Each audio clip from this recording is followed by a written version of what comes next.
Everybody, this is Dream, and today I'm going to be reviewing Butterfly. Butterfly is releasing on January 27th, and it is brought to you by Zillaton. Alright, so this game is a game where you play as a caterpillar who can't jump. It's kind of a platform, puzzle-y kind of game.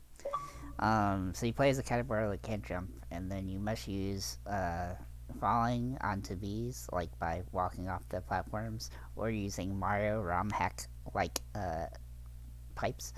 Um, and uh, using them to get to different platforms to pick up the flowers spread throughout each level. This game has 40 levels, and you do need some logic to figure out some of them, but none of them are very hard. The port to Xbox is kind of glitchy, and the game is also available on Steam, which it's also 75 cents there, which is probably cheaper than what it's going to be on Xbox. And it doesn't appear to have the same bugs that the Xbox version does, so I'm not sure if that's just a port issue. The game's bugs are something like that the caterpillar will kind of slide sideways when you like fall and land on something, and then it also for no reason, and it also kind of glitch away when that happens.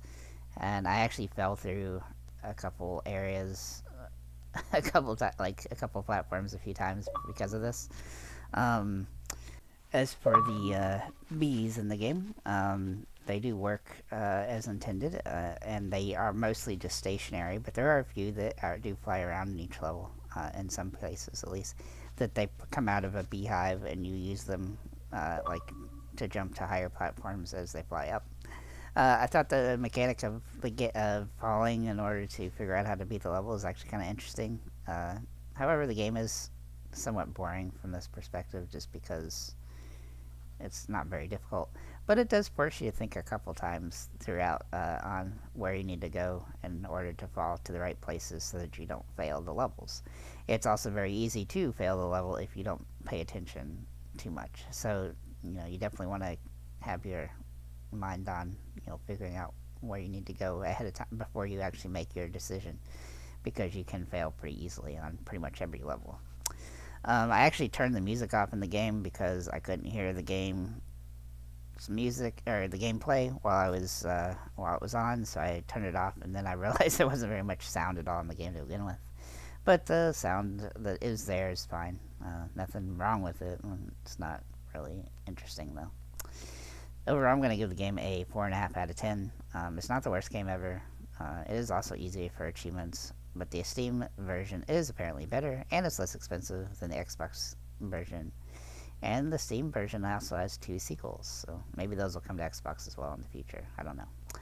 As for the achievements, they are very easy on Xbox, and 99% of the time when a game comes from Steam over to Xbox, they usually just port the same achievements on to the game.